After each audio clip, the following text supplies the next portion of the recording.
Bonjour à toutes, bonjour à tous. Aujourd'hui une nouvelle vidéo test sur la chaîne Le Garage PTS. Merci à vous d'être toujours plus nombreux. Encore une fois, merci à vous. N'hésitez pas à vous abonner, à aimer, à commenter Le Garage PTS, YouTube, Facebook, Instagram. Aujourd'hui donc nouveau test d'un véhicule somme toute assez original, mais qui a connu quand même un petit succès, un succès d'estime en Europe il y a quelques années. Une carrière relativement longue, pratiquement 10 ans, de 2000 à 2010. Là, le modèle qui nous intéresse est de 2003, donc un modèle, disons, de même pas de milieu de carrière. Vous l'aurez peut-être reconnu pour certains, d'autres non. Donc c'est un véhicule américain, c'est un Chrysler PT Cruiser, avec le logo très spécifique à Chrysler, PT Cruiser sur le côté. Donc cette voiture a un design qu'on qualifiait à l'époque de néo-rétro, petit style de break des années 40 américains, avec vraiment une forme tout à fait particulière, essentiellement sur la partie avant. Ces ailes très galbées qui remontent jusqu'au porte-avant. Une découpe de capot tout à fait particulière, une grosse calandre. Donc ça, c'était typique des designs américains du début des années 2000. On se souvient entre autres de la résurrection de la Ford Thunderbird, des Chrysler 300M aussi qui avaient un design spécial, Plymouth Prowler. Alors bon, c'est pas forcément l'accent anglophone le plus adapté, mais bon, vous aurez reconnu qu'il y a un certain style avec ce véhicule. Il est totalement décalé. Les Américains avaient vraiment forcé sur ces designs néo-rétro au début des années 2000. Certains Européens avaient fait la même chose. On peut penser entre autres à la New Beetle. Donc effectivement, il y a eu une vague à ce moment-là de design retour arrière modernisé. Et donc ce véhicule, on peut ni le ranger dans la catégorie des breaks, puisqu'il a, de par son design, il est assez haut, donc il se rapproche un petit peu du monospace. Mais pour un monospace, il est un petit peu court et il est très long sur la partie arrière. Donc c'est un hybride entre le monospace et le break. À savoir qu'en termes de dimension, si on ne se rend pas compte sur la vidéo, ça fait 4,29 m de long. 4,29 m de long, c'est une Mégane 3. Donc c'est en longueur, c'est la dimension d'une berline compacte moderne, mais par contre avec une hauteur surtout sur la partie arrière très haute. Ça doit faire pas loin d'1,80 m, donc ce qui est beaucoup plus haut qu'une voiture conventionnelle. Voilà, donc le style est tout à fait particulier. Encore une fois, on aime, on n'aime pas, mais on peut souligner l'audace du constructeur américain sur ce côté là. Pareil, sur la partie arrière, les tout petits feux dans les coins, quelques détails de chrome comme la trappe à essence, les logos, les poignées de porte. Alors c'est du chrome basique, je pense, mais bon. Voilà, ça c'est pour les petits détails. L'antenne également sur l'aile, le tout petit pare-brise. Donc ça rappelle vraiment les très vieilles voitures de collection. Et l'intérieur n'est pas en reste, avec un certain nombre de détails tout à fait originaux, comme ce long levier de vitesse avec cette boule de pommeau pour mettre en marche la boîte de vitesse à 5 rapports. Et également, le design du volant rappelle les productions américaines d'il y a 70 ans. Le triple compteur, la partie peinte. Alors là, on est sur un PT Cruiser phase 1. Certaines avaient après en phase 2 la finition en alu sur la partie centrale. On a une partie peinte avec le rappel du logo à ce niveau-là, les poignées chromées, les petits bacs dans les portes ajourés et une boîte à gants assez modeste et plutôt profonde, mais dans le sens de la hauteur. Donc design encore original. On peut voir que le tableau de bord est peu profond, ce qui dénote particulièrement dans ces catégories breco monospace, si on peut dire. Ce qu'on peut reprocher dans un premier temps, c'est, je trouve, alors c'est pas le nombre de boutons moi qui me pose problème, c'est l'ergonomie. Entre autres, les vitres électriques entre les deux aérateurs, c'est pas naturel au départ. Le lave-glace arrière qui se situe voilà, en dessous le poste.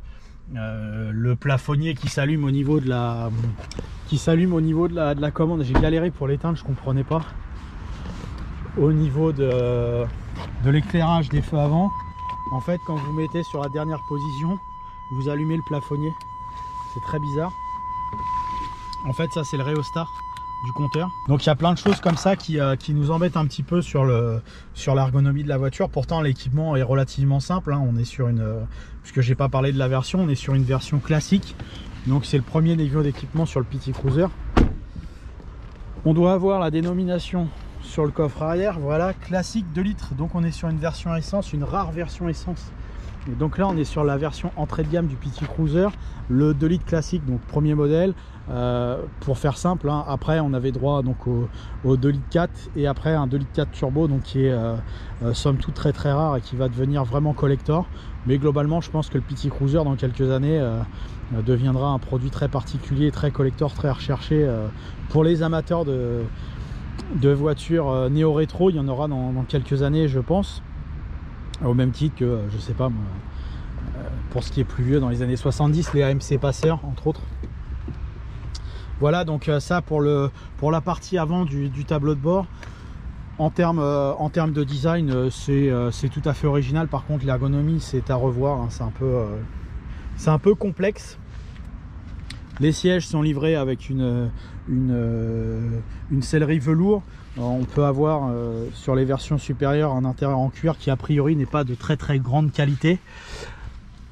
On a droit à 2 accoudoirs entre les sièges, un pour le conducteur, un pour le passager, qui sont en plastique, je pense, en plastique assez rembourré. Après le reste des plastiques est de qualité assez moyenne, voire très moyenne. C'est pas la grande folie, ça a l'air assez épais, mais à certains endroits c'est assez creux. Bon, mais c'est à l'image encore une fois de ce que propose l'Amérique, et je pense même qu'ils ont fait un effort par rapport à ce qu'ils font normalement, parce que les Américains c'est beaucoup de clinquant et peu de qualité dans leur plastique de manière générale. Ils n'ont jamais brillé par leur qualité de finition, ça a toujours été un petit peu grossier. Bon, c'est comme ça. Pour l'espace à bord sur la partie arrière, on va sortir le mètre, mais visuellement ça paraît pas très large, mais par contre assez long. Si on se rapporte à une Mégane 3, ça me paraît un peu plus habitable. En tout cas la sensation d'espace paraît assez importante. Et bah on a 72, et c'est quasiment la valeur d'une Laguna 3 en longueur. Pour les passages arrière, on a 72. J'ai fait la Laguna 3 il y a peu de temps, la Laguna 2 pardon, pas la Laguna 3, c'est la Laguna 2, qu'est-ce que je dis. Et la Laguna 2 on avait 73 et là on a 72, donc il y a 1 ou 2 cm d'écart entre les deux, ce qui en termes de longueur est une affaire tout à fait appréciable. Ça me paraît pas très large, mais c'est peut-être simplement un problème visuel. Non, ça se mesure à 130. Ça vaut la R21 que j'ai fait. Je crois que la Laguna 2 était à 138 de mémoire en largeur sur la banquette arrière.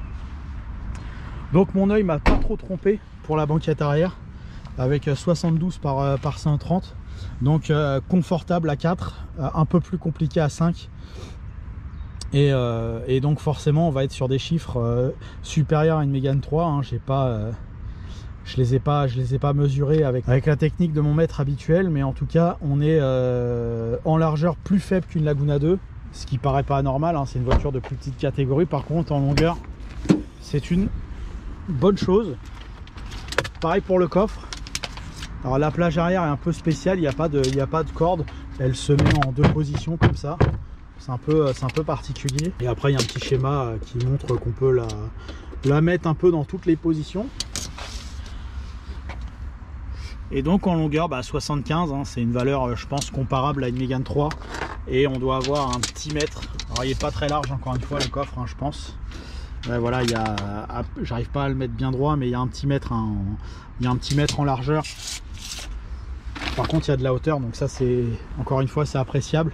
Autre chose assez appréciable et qui n'était pas systématique sur les voitures de ces générations là, il y a des prises allume-cigare à droite à gauche. On en a une ici, c'est pas des voitures qu'on connaît par cœur, et en fait il y en a 2 à l'avant, il y en a une ici, il y en a une en bas là où j'ai accroché mon truc. Donc après pour le reste, sur une version de base comme celle-ci, on a malgré tout le droit à 4 vitres électriques, à 4 airbags Évidemment l'ABS, on a l'anti-patinage, on a les rétroviseurs qui sont électriques, on a un autoradio cassette avec chargeur de CD, l'anti-démarrage codé. Le compteur est plutôt simple, on n'a pas de fonction d'ordinateur de bord. Par contre, de gauche à droite, on va retrouver donc dans un premier cadran la température d'eau et la jauge à carburant avec différents manomètres. On va avoir le kilométrage de la voiture ainsi que le compteur de vitesse, et à droite on va avoir d'autres manomètres et le contour, donc quelque chose de très très simple. Donc le moteur qui anime ce petit cruiser est donc un 2,16 litres soupape 140 chevaux essence avec une boîte à 5 rapports. Bon, c'est un moteur tout à fait courant, tout à fait classique, aucune surprise en particulier. Alors j'ai pas une très grande expérience des véhicules américains pour pouvoir me donner un avis précis sur la fiabilité de celui-ci, mais a priori ça n'a pas l'air de poser de problème. Même si j'ai regardé un peu sur les forums américains, il n'y a pas l'air d'avoir grand chose à signaler sur cette mécanique. Ça a été repris de la Chrysler Neon, qui était une voiture, une petite berline, un peu comme une R19 Shamat dans les années 90, vendue par le concessionnaire américain, par la marque américaine. Voilà, donc c'est un moteur très courant qu'on va pouvoir aller essayer sur route ouverte pour se rendre compte de ses potentielles qualités. Nous voici au volant du Chrysler Petit Cruiser année 2003 en 2 litres essence, finition classique. Ce qui nous marque tout de suite quand on prend place au volant de cette voiture, c'est le tout petit pare-brise, les toutes petites surfaces vitrées sur les côtés. Ça, c'est vrai que c'est assez drôle, hein. On n'a pas l'habitude de ça vis-à-vis de ce qu'on va retrouver comme soit monospace, soit break compact. Quand on prend un Xara Picasso ou je sais pas moi, même une 306 break, la surface vitrée est plus importante sur ces voitures là, donc c'est un petit peu bizarre. C'est pas que c'est bizarre, mais ça dénote, ça change. Après, pour le reste, le siège est plutôt confortable, mais je trouve qu'il manque quand même globalement de maintien sur les côtés.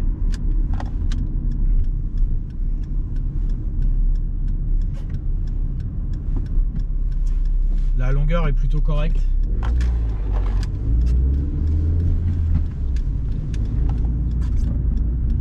Mais dans le rond-point, ma cuisse a tendance à partir vraiment sur l'extérieur du siège.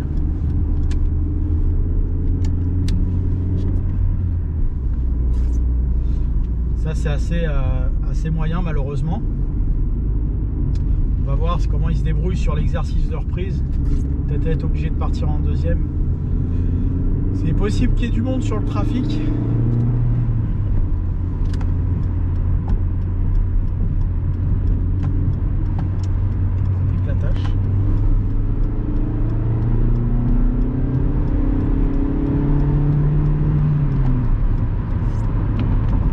C'est pas un moteur qui a l'air très démonstratif. On n'a pas du tout le comportement d'un 2,16 litres soupape sportif. On a affaire à un moteur qui me donne la sensation d'être assez quelconque en termes d'agrément. Alors la voiture accélère sans aucun problème, hein. Il n'y a pas de souci. Mais on est dans un agrément moyen. Il n'a pas de saveur particulière, il n'a pas de tempérament particulier, ce moteur. Au même titre que la boîte de vitesse qui est assez qui est ni bonne ni mauvaise, mais bon, avec le souci du design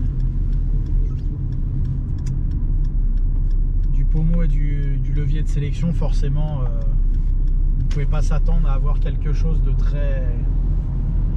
très précis. Mais de même façon, on n'est pas sur une voiture avec une demande d'agrément de conduite particulière. Alors malheureusement, c'est assez chargé. La circulation francilienne est épaisse depuis la rentrée. J'étais habitué aux différentes périodes de confinement, et ce qui fait qu'on avait droit à une circulation nettement moins dense. Mais là, depuis le 1er septembre, c'est la folie. Voilà. Donc pourtant on est là à 30 km de Paris, mais voilà, c'est très chargé. Alors on arrive quand même un petit peu à accélérer, et on arrive à se rendre compte que le niveau sonore de la voiture est un peu plus élevé que la moyenne. Alors on va pas très vite, hein, là je suis à 70. Mais c'est vrai qu'on entend un petit peu le moteur. Bon, c'est la sonorisation n'est pas le point fort de ce véhicule. Il y a autre chose, moi, que j'ai remarqué qui m'a gêné, c'est l'antenne qui est située donc sur l'aile avant droite, qui fait beaucoup de bruit sur autoroute. On entend des bruits de vent à cause de l'antenne. Enfin, je pense que ça vient de l'antenne. Je pense pas que ça vienne du rétroviseur. C'est assez désagréable. Vous l'aurez compris, du bon et du moins bon sur l'agrément de conduite de ce véhicule. Il n'a pas de gros défauts en termes de conduite pure, mais il n'a aucune qualité réelle non plus. C'est une voiture assez neutre, contrairement au design intérieur et extérieur. On a affaire à une voiture très neutre dans son tempérament. Il ne va pas y avoir une tenue de route exceptionnelle comme une Peugeot. Il ne va pas y avoir l'agrément moteur, je sais pas moi, d'un 2,16 litres soupape Alfa Romeo par exemple, ou Honda. Il ne va pas y avoir une maîtrise du confort comme une Renault. Mais à côté de ça, elle n'a pas de points réellement rédhibitoires, hein. C'est une vraie voiture américaine. Les voitures américaines, pour moi, elles n'ont pas... Alors, on sort des modèles exceptionnels, hein. Mais encore que les modèles exceptionnels ont moins de qualité que les italiennes exceptionnelles, par exemple. Ça résume bien les voitures américaines. Pour moi, c'est des bonnes voitures fiables, très décalées dans la circulation européenne, avec un équipement assez riche, des accessoires, des gadgets. Ils ont pas de... Le point fort n'est pas dans ni dans les performances, ni dans la tenue de route.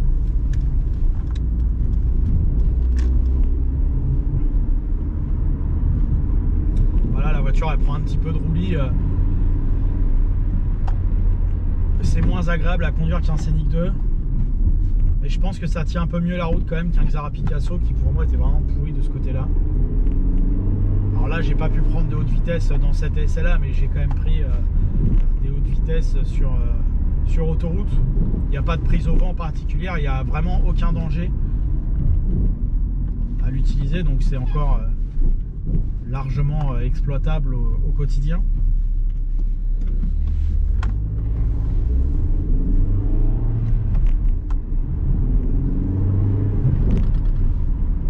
Voilà, donc dans les petites phases d'accélération, même en ville comme ça, si on peut, et pourtant je monte pas très haut, hein, je dois monter à 3500-4000 tours, c'est vrai qu'on entend le moteur. Le point négatif que moi j'ai noté sur cette voiture, c'est alors c'est dommage parce que la luminosité, le choix de la couleur des lumières de compteur et de tableau de bord, c'est plutôt sympa. C'est une espèce de bleu vert qu'on retrouve d'ailleurs souvent sur les voitures américaines. Mais par contre, en conduite de nuit, on a beaucoup de mal à déchiffrer les informations. C'est plutôt dommage. Ça aurait mérité un meilleur rétroéclairage de l'ensemble. Surtout que c'est assez complexe en termes d'ergonomie, comme je disais tout à l'heure. Malheureusement, je ne ferai pas d'avis fiabilité sur cette voiture parce que déjà c'est une voiture assez rare en Europe. C'est une voiture que je vais pas vous mentir, hein, j'en ai pas conduit 50 000 dans ma vie, donc j'ai pas un réel avis à me prononcer prononcé au sujet de cette voiture. Donc c'est un peu délicat de donner un avis tranché sur quelque chose qu'on n'a pas maîtrisé à 100%.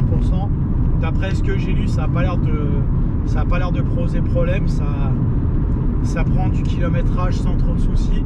En tout cas, j'ai un a priori assez positif de ce côté-là. Et d'après les éléments laissés par l'ancien propriétaire de ce véhicule, qui est quasiment une première main, il n'y a pas l'air d'avoir eu de panne sur cette voiture qui a 175 000 km aujourd'hui. Ça va plutôt en ce sens, en tout cas. Donc c'est plutôt pas mal. Si vous craquez pour le design et que vous n'êtes pas un amateur particulier de conduite, c'est une voiture qui a un choix tout à fait honnête, tout à fait correct, qui vous permettra d'avoir un véhicule pratique à prix défiant toute concurrence et tout en étant tout à fait décalé dans la circulation. C'est un choix malgré le fait qu'elle n'ait pas un grand agrément de conduite que je valide malgré tout, puisque à côté de ça, comme je le disais tout à l'heure, elle est plutôt spacieuse et sans défaut rédhibitoire. Voilà, merci à vous d'avoir suivi ce nouveau test de véhicule, en l'occurrence Chrysler PT Cruiser 2 litres classique, année 2003. Merci à vous pour votre fidélité. N'hésitez pas à aimer, à commenter et à vous abonner sur YouTube, Facebook et Instagram. Merci à vous, à bientôt.